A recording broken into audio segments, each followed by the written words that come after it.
No father should have to do this. But I love my daughter. And as I look out on you guys, you loved her too. I came here today and I was overwhelmed at the rainbow of colors in this room. That's how Heather was. It didn't matter who you were or where you were from. If she loved you, that was it. You were stuck. For that, I'm truly proud of my daughter. Although Heather was a caring and compassionate person, so are a lot of you. A lot of you go that extra mile. And I think the reason that what happened to Heather has struck a chord is because we know that what she did is achievable. We don't all have to die. We don't all have to sacrifice our lives. They tried to kill my child to shut her up. Well, guess what? You just magnified her.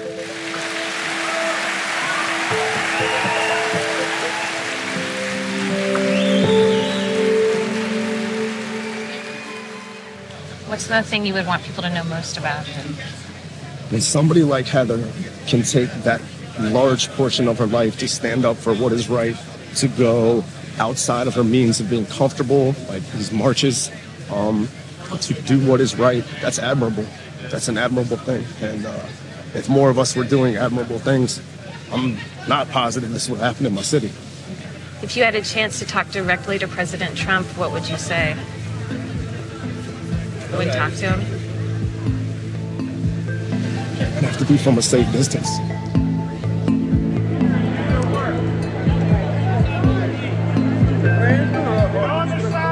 They just literally came down the street at 80 miles per hour to fucking hit us just now. There are people, bodies laying on the ground right now.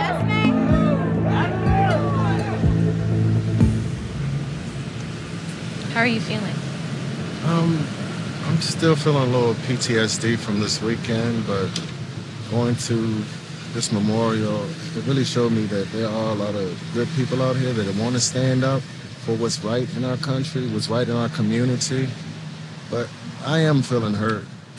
I was almost killed. There was somebody that was actually killed on Saturday.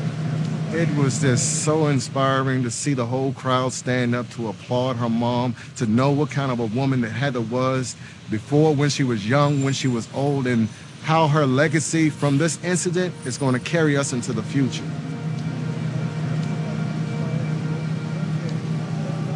I'm still moved right now because the service for Heather was just like half an hour ago.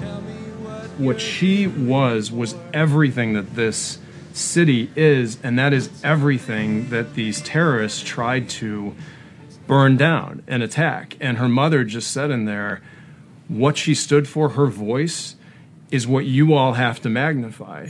Has President Trump called you? He has not. I heard word from an aide when all this was right when it was happening, and do you want to talk to him? I said, of course I'll talk to the president, but I haven't heard yet. In your book, Demagogue, you write about democracies destructing through demagogues. Do you think Donald Trump is a demagogue? I concluded, and I've written a lot about how he chose to become a demagogue in his presidential campaign. It was very clear. Somebody who arises sort of from a democracy, they turn the democracy against itself, and they essentially end up creating a state within the state that only follows them. I cannot stop thinking the last few days of a couple of parallels for this, what we're going through right now. The first is that Dylan Roof went to Charleston. Why? He said to start a race war. So how'd that work out for him?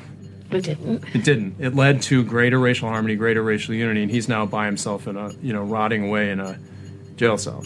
I have that right. When Bull Connor turned the water hoses on peaceful civil rights protesters protesting segregation, millions of people saw the violence and the brutality that they previously had ignored in the Jim Crow South, and Jim Crow started to collapse. And I think the same thing happened here this weekend. As a Jewish man and a father, how do you talk to your kids about this? I don't take this trash personally. I just don't. I mean, these are garbage ideas that go back thousands of years. I am teaching my children that they have to stand up for progress in the world, and you have to be pretty thick-skinned. So you have KKK and you have Nazis. So you have evil coming to our shores. They came trying to destroy, to basically lay arson to kind of the most fundamental parts of our democracy. And it's because the democracy is at risk that we have to overcome it, and they're gonna lose.